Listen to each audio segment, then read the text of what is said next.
গতকালকের এই মর্মান্তিক দুর্ঘটনা নিয়ে আসলে দেখে মানে আমি অনলাইন প্ল্যাটফর্ম ঢুকতে পারছি না।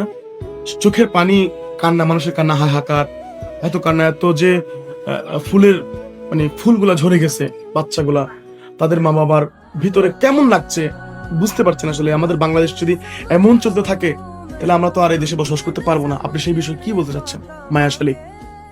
প্রথম কথা, আমি একটা কথাই বলি, যে বাচ্চাগুলা গতকালকে শহীদ হয়েছে বলবো, এই বাচ্চাগুলা মা বাবা যাদেরকে মানে আগুনের তাপ শরীরে যাতে না লাগে রোদ থেকে দূরে রাখতো, সেই বাচ্চাগুলা পুড়ে জ্বলছে গেছে। এটা যদি একটু রিয়ালাইজ করেন না, নিজের বাচ্চা, নিজের ভাই, নিজের বোন রিয়ালাইজ করলে বুঝবেন যে আপনার ফিলটা কেমন হয়। যদি ওই জায়গায় ওই বাচ্চাদের কাছে যদি আপনি আপনার বাচ্চার ফেস যদি দেখতে পান, তখন ওই জিনিসটা আপনি বুঝবেন। আরেকটি কথা, আমার বাংলাদেশ উন্নয়নশীল একটা দেশ, উন্নয়নের ধারপ্রান্তে চলে যাচ্ছে। সেখানে যদি F-7 এই যে যুদ্ধ বিমানগুলা, যদি যে পুরাতন যুদ্ধ বিমান যদি আমাদের বাংলাদেশের পাইলটগুলাকে যদি ট্রেনিং দেওয়া হয়, তাও জনবহুল এলাকায়, এটা তো আমরা বাঙালিরা দেন আমরা জাতি হিসেবে খুবই ক্ষতিকর প্রভাবের মধ্যে পড়ি। এটা ঠিক আছে। তবে আরেকটি কথা যেটা আমি বলতে চাই, একটা দুর্ঘটনা ঘটলে সেখানে আমাদের সবচেয়ে বেস্ট প্রায়োরিটি যেটা দিতে হয় সেটা হচ্ছে চিকিৎসা সেবাটা। কিন্তু এই বাংলাদেশে জন্মগ্রহণ করে না নিজেকে নিজে অপরাধী হিসেবে ইয়া করি। কারণ মানে কেন না আমি বলি, গতকালকে ঘটে যাওয়া ওই অবস্থায় মানুষের বেশিরভাগই পানির প্রয়োজন হচ্ছিল, আমাদের অনেক বেশি পানির প্রয়োজন হচ্ছিল। যতটুকু আমি জানি ওই সময় একটা পানির বোতল 200 টাকা 600 টাকা 600 টাকা বিক্রি করছে তারা, একটা পানির বোতল। আমরা কেমন মানুষ? আমরা একটা মানুষের বিপদে আসতে না পারলে আমরা কেমন মানুষ? আমরা কেমন জাতি? আমরা সেটাই তো, আমরা বাঙালি জাতি হিসেবে আমরা যে বাংলাদেশে জন্মগ্রহণ করেছি সেটা ভুল না, কিন্তু আমরা বাঙালি জাতি হিসেবে জন্মগ্রহণ করেছি সেটাই ভুল।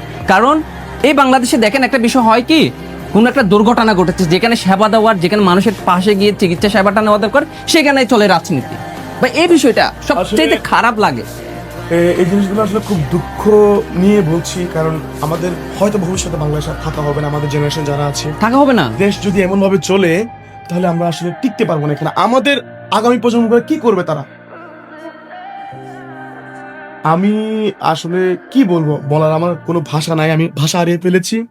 আমি একটা কথাই বলবো, যদি ওইখানে যদি গিয়ে কারো রক্তের প্রয়োজন হয়, আমার নেগেটিভ রক্ত, আমি স্বইচ্ছায় আমি পোস্ট করছি, আমি স্বইচ্ছায় যার রক্তের প্রয়োজন হয় আমি আমার রক্ত দেওয়ার জন্য প্রস্তুত আছি।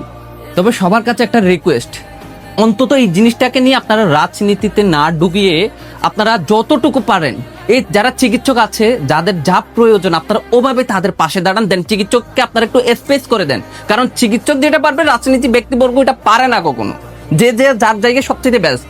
এই জন্য বলবো আগে চিকিৎসা দেন, বাচ্চাগুলাকে বাঁচান। কারণ আপনার ফিল করতে হবে ওই বাচ্চার জায়গায় যদি আপনার বাচ্চা থাকতো তাহলে আপনি কিরকম হইতেন, এটা ফিল করতে পারলে দেন আপনার মধ্যে মনুষ্যত্ব থাকবে বলে আমি মনে করি। এটা সঠিক কথা, আমি বেশি কিছু বলবো না।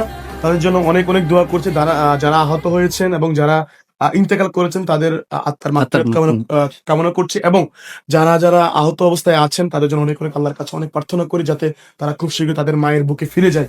সবাই ভালো থাকবেন। আসসালামু আলাইকুম।